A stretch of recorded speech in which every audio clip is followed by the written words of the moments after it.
There is a story Jesus told that almost no one today has ever heard, a parable so unusual, so revealing, so spiritually disruptive, that early Christians whispered it only in private gatherings. It never appeared in the official Gospels.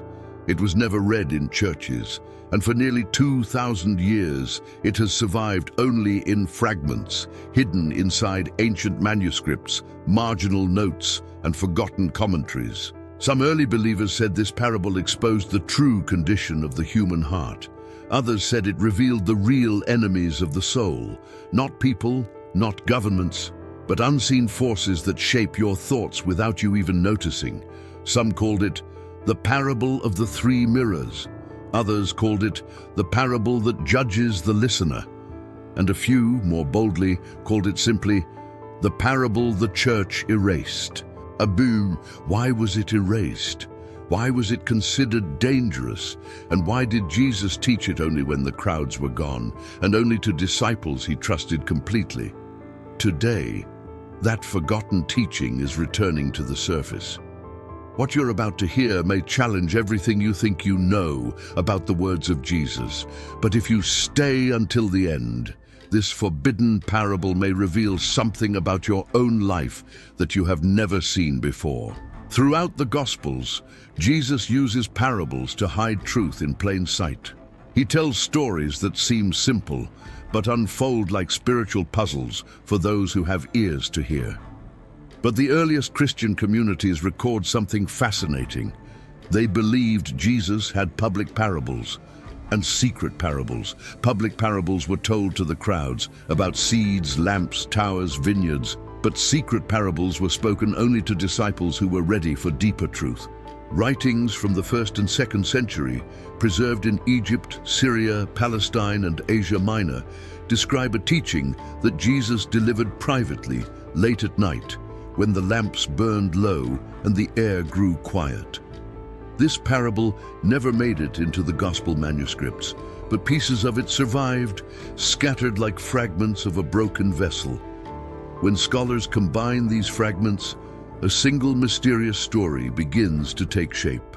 According to early manuscripts, Jesus begins this parable with an unusual phrase. A man saw a world he did not know he was living in. This sentence appears in a Syriac commentary attributed to early Jewish followers of Jesus. It is one of the most cryptic lines ever associated with him. It suggests that the story is not about agriculture, finances, or family, but about perception, identity, and spiritual blindness. The parable then unfolds in 3 scenes, often called the 3 mirrors. Let's reconstruct the story exactly as the ancient fragments describe it. A man entered a house of mirrors, Jesus begins, and he saw himself in the first mirror. In this mirror, the man sees a version of himself shaped entirely by the opinions of others. Every flaw looks exaggerated, every weakness looks permanent, every mistake looks final. The man becomes afraid of what he sees. He thinks the reflection is the truth. He believes the mirror more than he believes his own heart. Jesus describes this first mirror as the image made by the world. Early Christian writers explained it like this. People look at you and form their opinions. Society tells you who you are allowed to be. Family, school, culture, they all place layers of identity over you. You don't realize it, but most people spend their whole lives trapped inside this first mirror. This is the mirror that steals your confidence, the mirror that magnifies shame, the mirror that convinces you that you are less than you truly are. In the fragment, Jesus warns, whoever believes the first mirror becomes a prisoner, because the world is loud and its reflections are distorted. The man walks deeper into the house of mirrors and sees the second reflection, the image shaped by his fear. This mirror shows the man not as others see him, but as his own wounds see him. Every insecurity from childhood, every failure, every secret sin, every hidden regret, every wound that was never healed. They all appear in this second mirror. In a Greek fragment of the parable, the line reads, "And he trembled, for this mirror spoke with the voice of the accuser." Fear becomes a narrator, shame becomes a sculptor, trauma becomes a storyteller. This is the mirror that convinces you that you are unworthy of love, that God is disappointed in you, that you will never overcome the shadows inside you. It is the mirror that whispers, "You're not good enough. You'll fail again. You're alone. You're broken."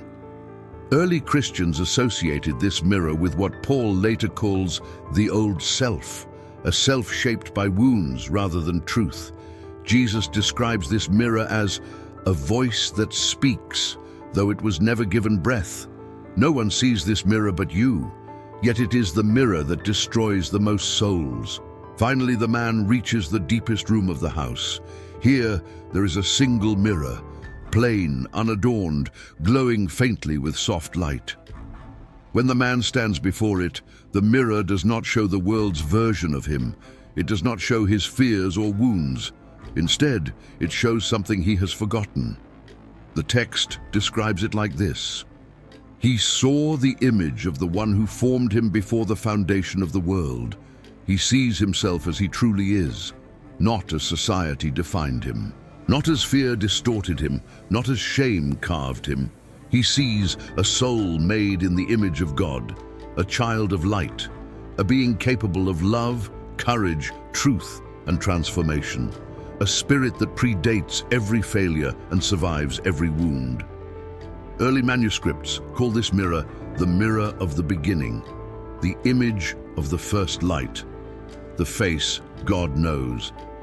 And in the original parable, Jesus says, "When the man saw his true face, the house of mirrors fell away," meaning the illusions collapsed, the lies dissolved, the false identities lost their power, because when the truth appears, the shadows disappear. Some early Christian leaders loved this parable, others were terrified by it. Why? Because the parable suggests that your deepest identity does not come from the church. No institution owns your relationship with God. Your worth does not come from rules, hierarchy, or approval. The divine image is already inside you. You can encounter God directly, without intermediaries. For some leaders in the 2nd and 3rd centuries, this was far too radical, too empowering, too intimate, too mystical.